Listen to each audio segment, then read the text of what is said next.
আজকে বানাবো chicken cutlet. এখানে আমি ব্রেড ক্রাম্ব নিয়ে নিলাম, চিকেন নিয়ে নিলাম, এখানে ডিম নিয়ে নিলাম, পেঁয়াজ বেরেস্তা, আলু আর এখানে ম্যাজিকা মশলা নিয়ে নিলাম। তো এখানে চিকেন কাটলেটের জন্য আমি প্রথমে এখানে চিকেনটা বাটিতে নিয়ে নিব। এটা একদম ইজি এই চিকেন কাটলেটটা। আজকে অবশ্য আমার মেয়ে বানাবে বলছে, কিন্তু ও টিচার আসছে তাই ও আর বানায় নাই, এখন আমি বানাইতেছি। এখানে প্রথমে চিকেনটা নিয়ে নিলাম, এটাকে আমি একদম কাঁটা চামচ দিয়ে একদম ঝুড়ো ঝুড়ো করে নিলাম। তারপরে এখানে আমি বড় 2টা আলু নিয়ে নিলাম। এখানে আমি 5 থেকে 6 পিস চিকেন নিয়ে নিছি, বোনলেস চিকেনটা। তারপর এখানে আলু দেওয়ার পর আমি এখানে পেঁয়াজটা আমি কাঁচা না দিয়ে পেঁয়াজটা আমি বেরেস্তা দিলাম, আর 2টা কাঁচামরিচ দিলাম। যেহেতু বাচ্চারা খাবে সেজন্য কাঁচামরিচটা একটু কম দিলাম, একটু গোটা গোটা করেই দিলাম। তারপরে এখানে আমি ধনেপাতা আর পুদিনা পাতা একসাথে কুচি করে নিলাম। আর এখানে আমি ম্যাজিকা মশলাটা 2 প্যাকেট নিয়ে নিলাম একটু স্বাদের জন্য। আর মুরগিটা যখন আমি সিদ্ধ করছি তখন আমি জিরা রসুন আদা দিয়ে মুরগিটা বয়েল করে নিছিলাম।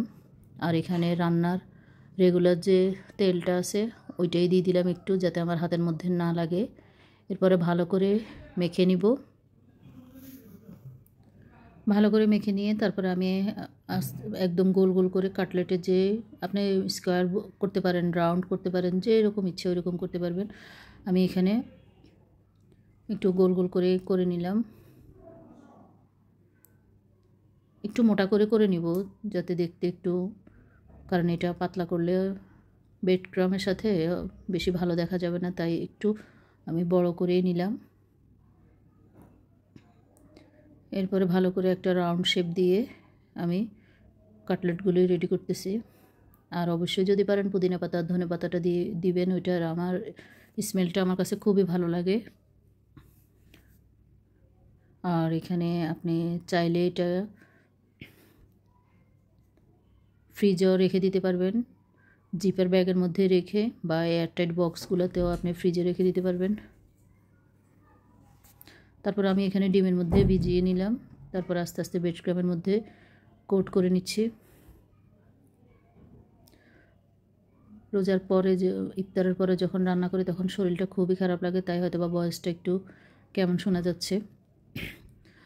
তো এই তো কোট করে নিলাম, একদম ইজি ওয়েতে দেখিয়ে দিলাম। অবশ্যই ট্রাই করবেন। আর আপনারা তো লাইক তো দেন না, কমেন্টসও করেন না। যাক, হয়তো বা ভাগ্য আমার খারাপ, এই আর কি। অবশ্যই ভিডিওগুলো ভালো লাগলে দেখবেন, লাইক শেয়ার কমেন্টস করবেন। এই তো চিকেন কাটলেট রেডি। আর এখানে আজকের জন্য আমরা যেহেতু 5 জন, তাই 5টা ফ্রাই করে নিচ্ছি। দেখেন কালারটা দেখতে কি সুন্দর দেখা যাচ্ছে।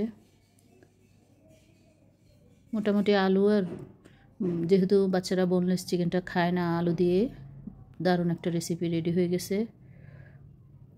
এই তো ব্রাউন কালার হয়ে গেছে, এখন নামিয়ে ফেলবো। রেডি হয়ে গেছে আমার চিকেন কাটলেট। অবশ্যই ভালো লাগলে লাইক শেয়ার কমেন্টস করবেন। আপনারা তো কিপটা মানুষ, তারপরেও বলে দিলাম। সবাই ভালো থাকবেন, সুস্থ থাকবেন। আল্লাহ হাফেজ।